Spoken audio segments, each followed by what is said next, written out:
I have a confession to make, but you got to listen till the end to hear my confession.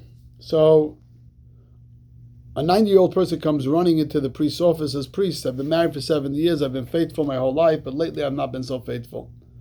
So the priest said, when was the last time you came to confession? He says, me, I'm Jewish. I don't go to confession. So why? So then the priest says, so why are you telling me? So I'm not only telling you, I'm telling everybody. You hear the word confession, and it's coming up Rosh Hashanah, Yom Kippur, we have the word confession. We think of confession coming in and telling person the sins they've done, the secrets. But if you look at this week's Torah portion, it's a very, very strange confession. This week's Torah portion says we have to make a confession. It talks about when the biblical times when you went into the Holy Temple and you made a confession to God and said, God, I did everything you asked me when it comes to tithing my fruit. Every year there's different types of tithing you have to give. And I did everything you asked me. And you talk about how you did everything. You asked God for a blessing. Is this considered a confession? Confession, usually you talk about what you didn't do, not what you did. It's like you're coming home and telling your spouse, I have a confession to make. And they perk up.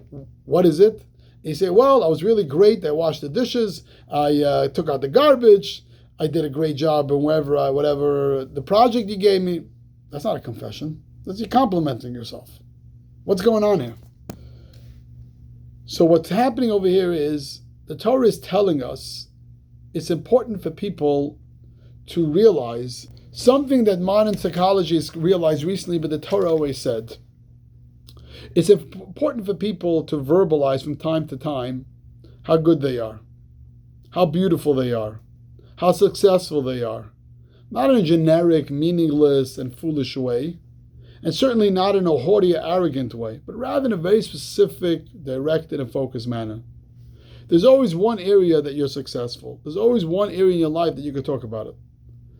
Then you wonder, is this called a confession? You know why this is called a confession? So the sages 1800 years ago, before the creation of narrative therapy, taught us a tremendous truth. Listen closely. Only when I believe that I am good, I am capable of regretting my mistakes. If I believe that I'm just a dirty old rat, I can't really regret my wrongdoings because I see them as a big blemish in my life, and it's hard for me to realize that. Genuine confession requires not only acknowledging and confronting a mistake, it also requires a belief that you are essentially good, that you are capable of being good, and that in some areas you are very good. You ever heard a couple arguing? And the wife tells the husband they did something wrong, and the husband says, you know what? You're Miss Perfect. You do everything right. I'm a nobody. I'm a loser. Your mother was right. You should have never married me. I'm no good. I can never get it right. You always are perfect, and you always get it right. Is that a compliment? Is that an agreement? Of course not. Because at that point, the person's not confessing the other person's right. See, genuine confession means that I'm sometimes right. But now I am wrong. I'm not always wrong. It's just that now I am wrong. That is confession. That is real. That is standing up to your mistakes and taking responsibilities for your actions or your words. And we have this with raising our child. Your child comes home with a report card, or they email you. Remember the days you used to come home, they email you the report card. And you see 8 out of the 10 subjects to get an A. One subject to get a B, the other one to get a C. So you can come home and tell the child, look, I don't understand. You got A's in 8 of them. Why in one you got a B, the other one got a C? The other way is to talk about the child, wow, you're such an amazing story. You got A's in 8 subjects. It's amazing when you put your mind to it, there's no one stopping you. You're the top of the class. You're super successful.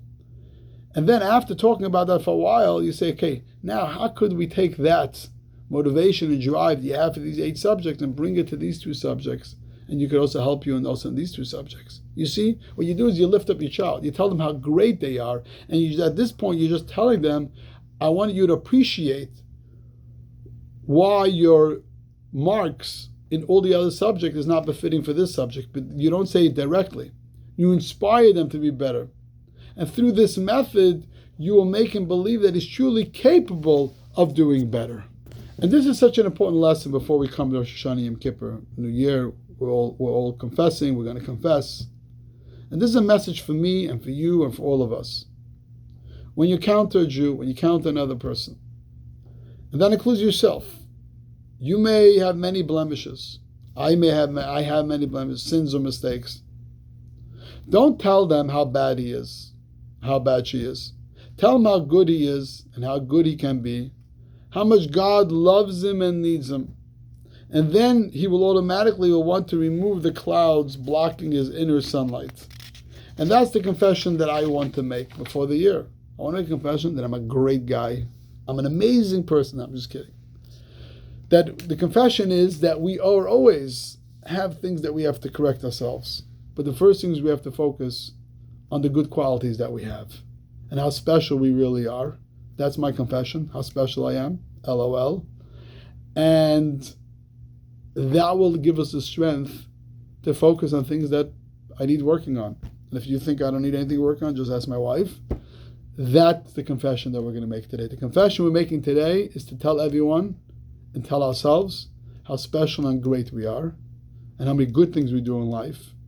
And then once we feel good about ourselves, that will allow us to deal with the things that we're struggling with. Shabbat Shalom.